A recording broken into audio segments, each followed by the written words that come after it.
Hi guys! Welcome back to my channel. Today, meron po tayong client na 2025 Toyota Hilux GR Sport. So, ang uunahin po natin dito, yung suspension po niya. Ang ilalagay po natin, ito pong Pro Fender Queen Series. So, set na po siya. Ito po yung shock tsaka spring na ilalagay po natin sa harapan. So, ayan po.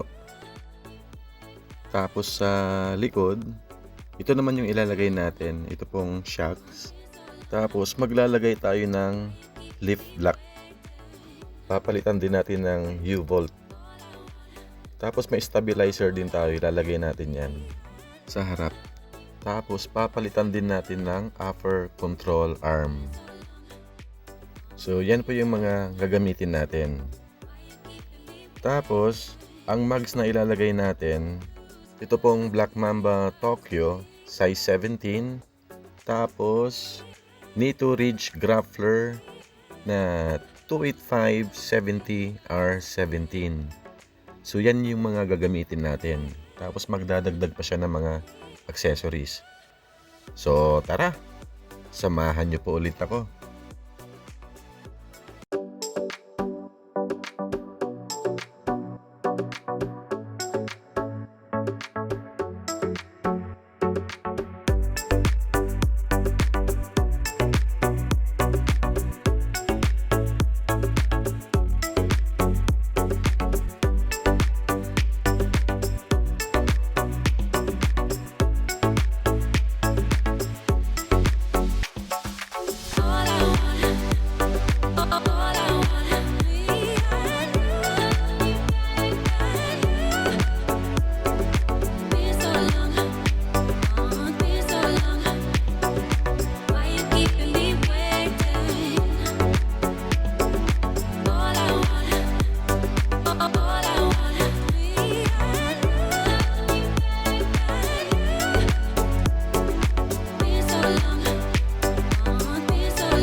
So ito po, tatanggalin na natin lahat ng mga gulong. Tapos after nito, papalitan na natin ng suspension. Yung stock nito 265/65R17. Tapos yung stock mags 17/7.5. Tapos yung offset +30. Kaya masyadong pasok dun sa fender. Ngayon, ang gusto ni client, lumabas po siya ng 1 inch dun sa fender.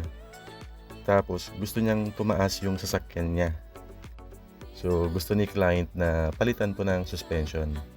At least 2 inch lift daw po. So ito po yung stock suspension po niya.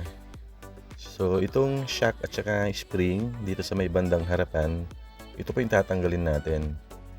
Tapos itong top mount, tatanggalin po natin dyan. Tapos ilalagay po natin dun sa bagong shock at saka spring na ilalagay po natin dito. Papalitan din po natin to ng stabilizer. Tapos ito pong stock na UCA, papalitan din po natin yan ng Pro Fender. Tapos sa likod, ito yung shock, papalitan din natin yan. Tapos dito sa may molye, maglalagay tayo ng lip block dito para umangat po siya. Tapos papalitan natin ng U-bolt. So ito po, tatanggalin na natin yung stock suspension nito. Tapos ilalagay natin yung Pro Fender Queen Series. Yung mags na ilalagay natin 17/8.5. Tapos yung offset -10. So lalabas po siya dun sa fender. Lalo na ang gagamitin nating gulong, yung malapad na 285/70R17. So lalabas siya ng mga 1 inch sa fender. Yan po kasi yung gusto ni client. Lumabas yung gulong dun sa fender ng mga 1 inch. Tapos tumaas yung sasakyan po niya. So ito po, natanggalan natin yung shock at saka yung spring dito sa harapan. Tapos tatanggalin po natin yung pinaka top mount po niyan. Tatanggalin na rin po natin yung stock na UCA. So ayan po, natanggal na po siya. Tapos sa likod, tatanggalin na rin natin tong shock. So ayan po, natanggalan natin yung shocks dito sa likod. So ito pong Hilux, wala po siyang coil spring dito sa likod. So nakamuli po siya. So ito, tatanggalin muna natin tong U-bolt nito. Tapos mamaya ilalagay po natin yung leaf block para umangat po siya. Yung Pro Fender Queen Series natin, set na siya. Kasama na yung shock, spring, leaf block, UCA, stabilizer. So ang price po niyan nasa 105,000 yung set.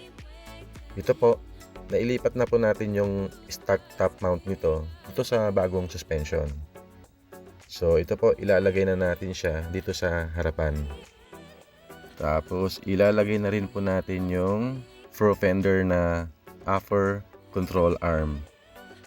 So ayan po, nagpalit din tayo ng UCA. Papalitan din po natin yung stock na stabilizer po nito.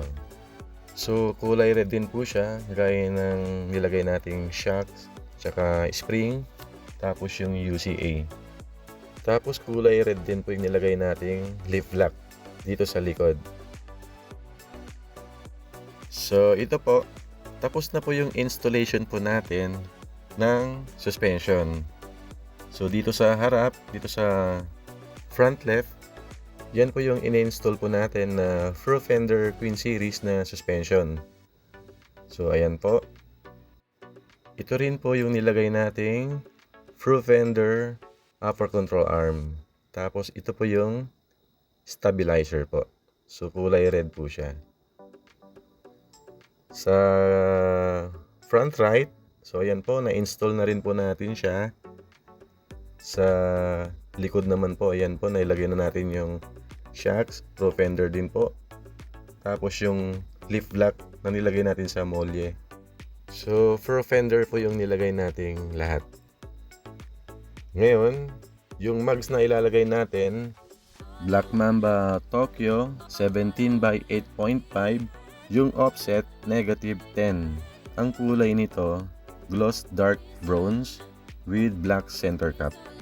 Ang price nito, nasa 49,500 po yung apat na mags. Pero may discount pa po yan. So, ayan po, na-unbox na po natin yung mags. So, ang finish nito, makintab na bronze. So, perfect to sa kulay white na GR Sport. Ngayon, ang ilalagay nating gulong, ito pong Nitto Ridge Craftler na 285/70R17. Ang price nito, nasa 10,500 po ang isa. Ito pong Nitto tires, made in Japan. May discount pa po yan. Mag-message lang po kayo sa aming Facebook page, RNH Tire Supply. Pwede rin po sa aking Viber or sa WhatsApp. So ito po, na-mount na po natin lahat ng mga gulong. So ang ilalagay nating hangin, 32 PSI harap at likod. Ngayon, i-wheel balance na po natin yung mga gulong. Pagkatapos, ikakabit na po natin. So ito po, ikakabit na natin yung mga gulong dito sa GR Sport. Yung ganitong specs ng mags tapos gulong, kahit naka 2-inch leaf suspension po tayo, sasayad pa rin po siya. So mamaya i-double check ko po para makita nyo na kahit naka leaf itong Hilux po nila, sumasayad pa rin yung mga gulong na ganito. So ito po, pag full turn, dumikit po siya dito sa mudguard. Ang kagandahan lang, hindi siya tumama dun sa body mount. Pag ganitong setup, hindi na natin ibabalik tong mudguard kasi masyado siyang makapal. So magpapalit po tayo ng manipis na mudguard. Dito sa harapan, so sumayad siya konti dito sa mudguard sa baba. So tatanggalin na natin yan. Ngayon, nag-add pa si client ng accessories. So lalagyan po natin siya ng Adventure Kings na owning. Para mailagay po natin yan, maglalagay po tayo dito ng crossbar para dyan ilalagay yung owning. Tapos naglagay din po siya dito ng LED na bar. Kasi po itong sasakyan po nila, gagamitin daw sa off-road pag nagka-camping po. Kasi naglagay sila ng awning din. Tapos yung ilaw. So ayan po, na-install na natin yung crossbar. Tapos ito pong awning.